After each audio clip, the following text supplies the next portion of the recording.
Radhe Radhe everyone. काफ़ी सारे लोगों का ये प्रश्न होता है कि पितृपक्ष आने वाले हैं तो पितृपक्ष में लड्डू गोपाल की सेवा करनी चाहिए या नहीं करनी चाहिए, और अगर करनी चाहिए तो किस प्रकार से हमें पितृपक्ष में लड्डू गोपाल की सेवा करनी है। देखिए, 17 सितंबर 2024 से स्नान दान पूर्णिमा लगते ही पितृपक्ष की शुरुआत हो जाएगी। पितृपक्ष 17 सितंबर से शुरू होकर 2 अक्टूबर तक रहेंगे। तो इन दिनों में यानी पितृपक्ष में लड्डू गोपाल की सेवा कैसे करनी है, घर के मंदिर में पूजा करनी चाहिए या नहीं करनी चाहिए, खासकर लड्डू गोपाल की सेवा करनी चाहिए या नहीं करनी चाहिए, इसी का वीडियो आज का मैं लेकर के आई हूँ। तो सबसे पहली बात, लड्डू गोपाल जी हम सभी के घर में विराजमान हैं। छोटे बच्चे की तरह उनका ख्याल रखा जाता है और पूजा अर्चना की जाती है और प्रॉपर तरीके से लड्डू गोपाल की पूरे दिन सेवा की जाती है। उठाया जाता है, उनको स्नान कराया जाता है, भोग दिया जाता है, पूजा अर्चना करते हैं और सुलाया भी जाता है। कहने का मतलब है कि बिल्कुल एक छोटे बच्चे की तरह उनकी सेवा होती है। यानी घर में हमारे जैसी भी सिचुएशन हो, घर में बच्चों का खाना कभी भी बंद नहीं किया जाता है। पितृपक्ष में भी हमें लड्डू गोपाल की सेवा बंद नहीं करनी है। कुछ घरों में ऐसा होता है कि पितृपक्ष के टाइम पर स्ट्रिक्टली फॉलो किए जाते हैं जो भी रूल्स होते हैं, यानी पितृपक्ष में 15 दिनों तक कोई भी पूजा पाठ नहीं होती है। अगर आपके घर में ऐसा कोई नियम है तो आप उन्हें फॉलो कर सकते हैं, क्योंकि पितृपक्ष आपके खुद के हैं। सबके अपने अपने पितृ होते हैं। जो भी नियम आपके घर में फॉलो किए जाते हैं आप उनको फॉलो कर सकते हैं। उस नियम को तोड़ने की कोशिश मत कीजिएगा, क्योंकि पितृपक्ष जो होता है वो अपने अपने घरों के सबके अलग अलग होते हैं। क्योंकि घर का जो नियम होता है वो सर्वश्रेष्ठ होता है। तो जो घर के नियम हैं, हमारे जो बड़े बुजुर्ग नियमों का पालन करते आए हैं, वो नियम हमें हमेशा फॉलो करने चाहिए और उन नियमों का आपको पालन भी करना चाहिए। अगर आपके घर में ऐसा कोई नियम नहीं है या घर का कोई नियम नहीं होता है और शास्त्रों में ऐसा कोई नियम नहीं है कि आप पूजा पाठ नहीं कर सकते हैं या लड्डू गोपाल की सेवा नहीं कर सकते हैं, पूजा कैसे करनी है, तो सबसे पहले तो अगर आप लड्डू गोपाल को सुलाते हैं तो उनको ताली अथवा घंटी बजाकर हम जगा लेंगे और बहुत ही भाव के साथ हमें अपने लड्डू गोपाल को जगाना है। इसके बाद में अगर आप लड्डू गोपाल को दूध का भोग लगाते हैं तो दूध पिला देंगे, या फिर आप जल पिलाना चाहें तो जल पिला सकती हैं। उसके बाद में हम लड्डू गोपाल को थोड़ी देर के लिए बैठा रहने देंगे। यानी आप उठाने के बाद में हमें तुरंत स्नान नहीं कराना है लड्डू गोपाल को। आप बाकी के पूजा के बर्तन साफ कर सकते हैं, उसके बाद में लड्डू गोपाल को स्नान करा सकते हैं। तो शुद्ध सादा जल से हमें अभी लड्डू गोपाल को स्नान कराना है। उसके बाद में धुले हुए ही हमें लड्डू गोपाल को वस्त्र पहनाने हैं। सुंदर सा हम लड्डू गोपाल का यहाँ पे श्रृंगार कर देंगे। आपके पास जो भी ड्रेसें हैं लड्डू गोपाल के अकॉर्डिंग आप उनको ड्रेस पहना सकते हैं, और जो आपने वस्त्र उतारे हैं उनको आप धुल दीजिएगा। उसके बाद में हम लड्डू गोपाल को सिंहासन पर विराजमान करेंगे और पूजा अर्चना करेंगे।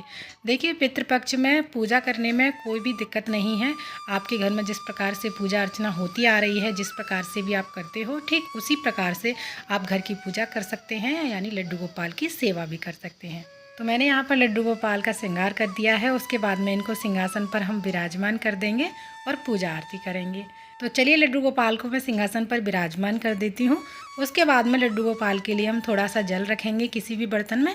आप चाहें तो मिट्टी का छोटा सा मटका ले सकते हैं, उसमें तुलसी दल डालकर लड्डू गोपाल के लिए उनके पास में हम जल रख देंगे।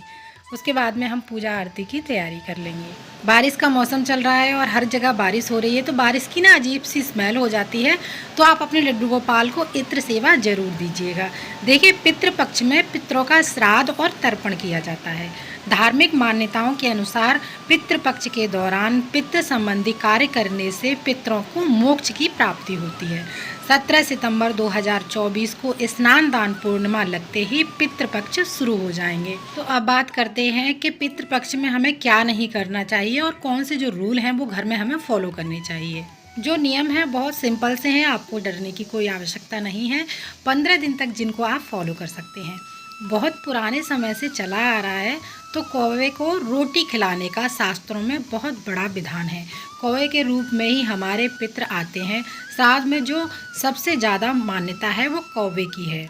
15 दिन तक कौवे को सुबह रोटी डालें। श्राद्ध पक्ष में प्याज, लहसुन, मांस, मदिरा आदि का सेवन बिल्कुल भी नहीं करना है। अगर आपके घर में प्याज लहसुन का खाना बनता है तो आप अलग से खाना बनाकर पितरों को भी खिला सकते हैं। खाना बनाकर छत पर रख सकते हैं या छज्जे पर रख सकते हैं। अगर मैं आपको दिशा बताऊं तो पितृ का जो कार्य करने की दिशा होती है वो दक्षिण की तरफ होती है। कोई भी जब आप कार्य करेंगे पितरों का तो वो दक्षिण की तरफ आपका मुख होना चाहिए, तब वो कार्य आप कर सकते हैं। अपने पितरों को डेली याद करें और प्रणाम करें, जिससे आपके पितर प्रसन्न रहें। और उनसे क्षमा याचना करना, हमसे कोई भी भूल चूक हुई हो उसके लिए माफ़ करें। कोई भी हमें नई खरीदारी नहीं करनी है। अगर आप खरीदारी कर रहे हैं तो वो आप अपने पितरों के लिए कर सकते हैं। पितृपक्षों में कोई भी मांगलिक कार्य नहीं किए जाते हैं। और पूजा की बात करें तो आप अपने मंदिर में डेली पूजा, दहलीज पूजन कर सकते हैं, तुलसी में जल समर्पित कर सकते हैं, सूर्य देवता को अर्घ्य दे सकते हैं। अगर आपके पास समय है तो आप पीपल के वृक्ष में भी जल समर्पित कर सकते हैं। रोजाना की पूजा में कोई दिक्कत नहीं है। बहुत बड़ा आयोजन कोई हमें नहीं करना है, क्योंकि भगवान की पूजा करने से ही हमारे पितरों को तृप्ति मिलती है। तो कोई भी नया वस्त्र खरीदें या नहीं, पितृपक्ष में आप दान करने के लिए कोई भी नया वस्त्र खरीद सकते हैं, लेकिन आप अपने लिए कोई भी नया वस्त्र नहीं खरीद सकते हैं। आप श्राद्ध पक्ष में एक ब्राह्मण को भोजन अवश्य कराएं। अगर आप घर पर बुलाकर भोजन नहीं करा सकते हैं तो कोई भी चीज़ जैसे दाल है, चावल है, आटा है, कपड़ा है, फल है, मिठाई है, कोई भी चीज़ आप उनकी अपने सामर्थ्य अनुसार उनको दान कर सकते हो। और उसके ऊपर थोड़ी बहुत दक्षिणा जरूर रखें। तो इस तरह से आप पितृपक्ष में अपने लड्डू गोपाल की सेवा कर सकते हैं, घर में पूजा पाठ कर सकते हैं। वीडियो अच्छा लगा है, थोड़ा सा भी यूजफुल है तो प्लीज़ वीडियो को लाइक ज़रूर कीजिएगा। साथ ही हमारे चैनल को सब्सक्राइब करना ना भूलिएगा। ऐसी प्यारी प्यारी वीडियोज़ हमारे चैनल पर आती रहती हैं। फिर मिलते हैं अगले किसी और वीडियो में, तब तक के लिए आप सभी को राधे राधे।